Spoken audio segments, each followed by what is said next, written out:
परमेश्वर के नाम की स्तुति हो। आज का मनन के लिए पगला कुरिन्थियों 10वां अध्याय 1 से 5 तक का पदों को हम लोग थोड़ा विचार करेंगे। 1 से 5 तक पदों में हम लोग इसी प्रकार पढ़ते हैं। पहला पद, हे भाइयों, मैं नहीं चाहता कि तुम इस बातों से अज्ञात रहो कि हमारे सब बाप दादे बादलों के नीचे थे और सबके सब समुद्र के नीचे से पार हो गए और सबने बादलों और समुद्र में मूसा का बपतिस्मा लिया। इन पदों में प्रेरित पौलुस ने इस्राएल का एक बुरा उदाहरण दे रहा।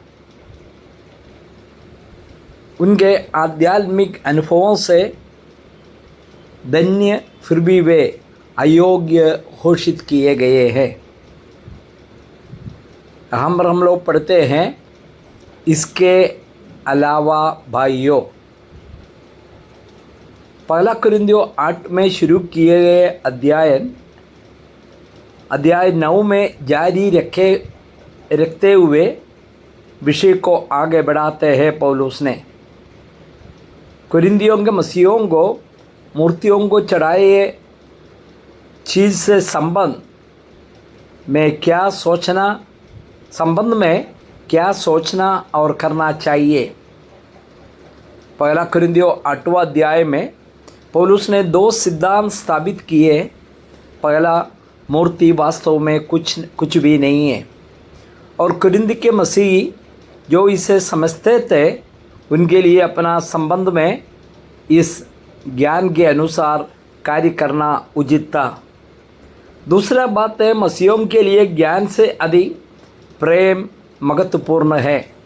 ज्ञान जरूरी है लेकिन प्रेम अधिक महत्वपूर्ण है। इसलिए भले ही मैं ये जानता हूँ कि मूर्ति को चढ़ाए गए मांस या कोई भी वस्तु को खाना मेरे लिए ठीक है, लेकिन अगर इससे मेरा भाई को ठोकर लगती है तो मैं ऐसा नहीं करूँगा, क्योंकि यह प्रेमपूर्ण कार्य नहीं है।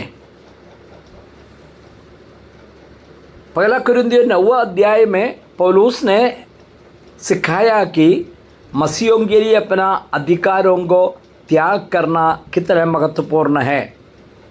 जिस प्रकार पौलुस ने सुसमाचार के प्रचार से अपना भरण पोषण पाने के अपने अधिकार को त्याग किया, उसी प्रकार कुरिन्थ में कुछ मसीहों को भी कभी कभी कमज़ोर भाइयों के प्रति प्रेम के सिद्धांत के आधार पर मूर्तियों को चढ़ाए मांस या कोई भी चीज़ खाने से अपना अधिकार को त्याग करना पड़ता है। पौलुस को अधिकार है, प्रभु का सेवक है, वो सेवा करने वाला उसी से अपना पालन पोषण होना चाहिए, लेकिन उन्होंने ये बातों को त्याग दिया। वही उदाहरण बताता है। अध्याय 9 के अंत में पौलुस ने सिखाया कि परमेश्वर ने हमारे सामने जो दौड़ रखी है उसे जीतने के लिए एक मसीह को कुछ चीज़ों, यहाँ तक कि अच्छी चीज़ों को भी त्याग करने के लिए तैयार होना चाहिए, अन्यथा मसीह जीवन में प्रतिफल पाने के लिए हम अयोग्य ठहरेंगे। पहला कुरिन्थियों 9वां अध्याय का 27 पद में हम लोग ये बातों को देखता है।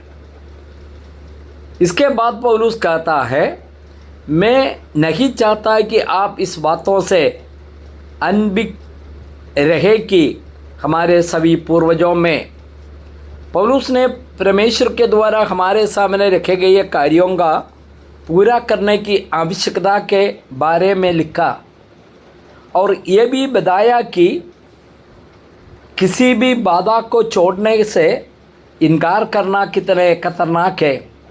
आप वह इस सिद्धांतों को समझाने के लिए मिस्र से इस्राएल के पलायन के अनुभव का उपयोग करते हैं। हम बताते हमारे सभी पूर्वजों मिस्र से पलायन के दौरान इस्राएल को मिले सभी आशीषों के बारे में सोचने के लिए पौलुस बता रहा। हमारा पूर्वज बादलों से होकर गुजरे, मिस्र से प्रतिज्ञा किए हुए देश की ओर अपनी पूरी यात्रा के दौरान शकीना के महिमा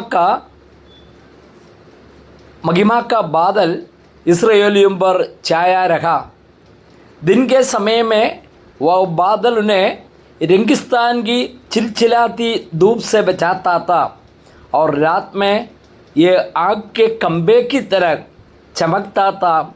यह परमेश्वर की महिमा और उपस्थिति का निरंतर और प्रत्यक्ष स्मरण दिलाता है। निर्गमन का किताब 13 का 21 और 22।